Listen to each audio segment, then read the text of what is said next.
Now let's go over something called reduced row echelon forms. So all leading entries are a 1. The leading entry in every non-zero, the leading entry is the only non-zero entry in that column, and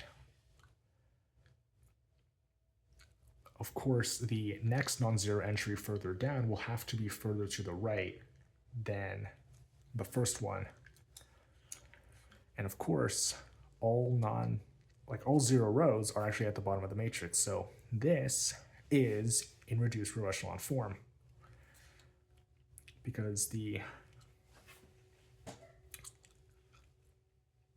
first non-zero entries are 1, and in that matrix, those are the only non-zero entries in their columns. This, however, is not in reduced row echelon form because you have the 3 up here, which is above your first non-zero entry.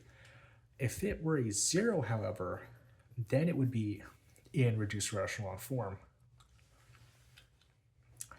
This one is in reduced row echelon form, and as you can see, there's a row of zeros at the bottom, and it's in reduced row echelon form because 1, the leading entries are 1, 2, the leading entries or the leading non-zero entries are further to the right than the previous rows above them. And finally, your 0 rows are at the very bottom. This is not in reduced row echelon form because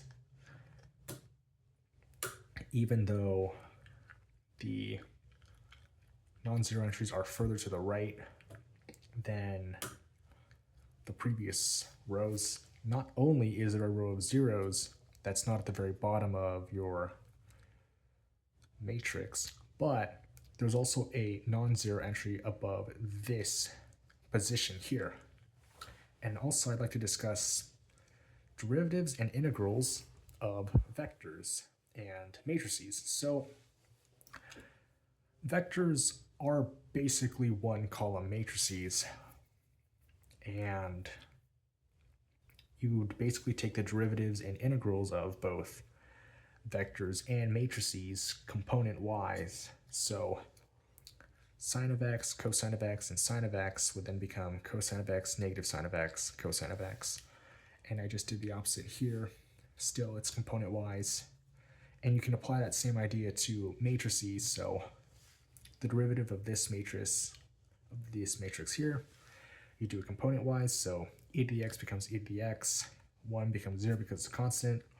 Sine becomes cosine of x, and cosine becomes negative sine.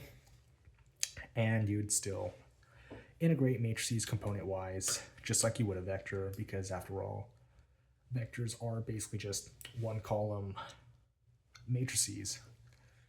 So e to the x becomes e to the x, 1 just becomes x, sine of x becomes negative cosine of x, and cosine of x becomes sine of x.